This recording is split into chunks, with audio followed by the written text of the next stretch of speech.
Hello there, my little anxiety puppets. You'll see today that I'm a little less upbeat than normal. There are kind of three reasons for that. The first is that I had a sleep in, which is a bit of a cheat because I was in my early night, but I took my meds just about 5 minutes ago, so they haven't had an opportunity to really kick in and bounce me up for the day. The second is that it is Chris's has his final kind of theoretical exam, math, today, and he had a really bad paper one, so he's really stressed about paper two. And the third is that my cat has a sore leg, and now she's disappeared and was gone, and I'm not sure where she is, and I don't know if it's a big deal, but she let me scratch her tummy this morning, and she never lets anyone scratch her tummy. So what I wanted to talk about today, though, is the meds themselves. So a big source of anxiety for me is actually the medication itself. And let me tell you why. And I think it's a problem that lots of people with mental health issues suffer from.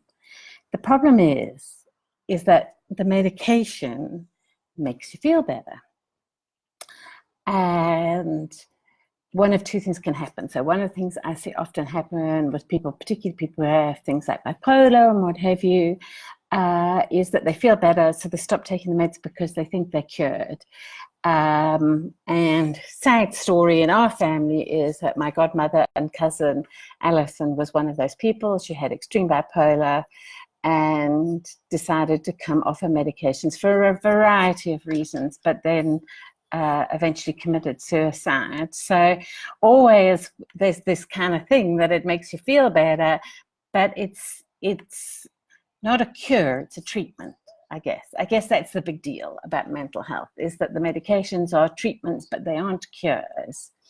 And I guess specifically for me, my issue comes around not so much the long-term treatment, the Venlaw, that I don't really feel much worry about, but it's the Herbinol and the Ritalin, because they make me feel great. Like really great. And as soon as I'm feeling great, I worry, am I feeling too great? Is this actually mania? Is there something wrong? Like, the truth is like I haven't really ever felt as great as I feel often when I've taken a combination of Ritalin that makes me up and peppy, and the Herbinol, which kind of just takes the edge off things and makes me feel kind of loosey-goosey. So I feel this kind of confidence, exuberance, but also more relaxed than I would ordinarily feel. And certainly I spend less time ruminating afterwards. So ruminating is when you go round and round and round in your head after a conversation. And so, yeah, that's what I lie in bed and I am really, really anxious about at the moment, is like I take the medication makes me feel better, but is it making me feel too much better? And then I worry about, should I be taking this? Am I dependent on it? But the thing is, it's like none of those medications are things that create dependencies. Even though Herbinol is in the same family as the rest of the benzos, it's a formulation that you have to take massive doses to create any kind of dependence on it. And I'm on a really low dose. I'm on a half of a really low dose, actually. So I know that it's not real, but it doesn't stop me lying in bed at night going, no, this feels too good. My sheets feel good against my foot. That must be the medication, so they must be wrong. Anyway, that is my snippet of anxiety today. I will see you tomorrow.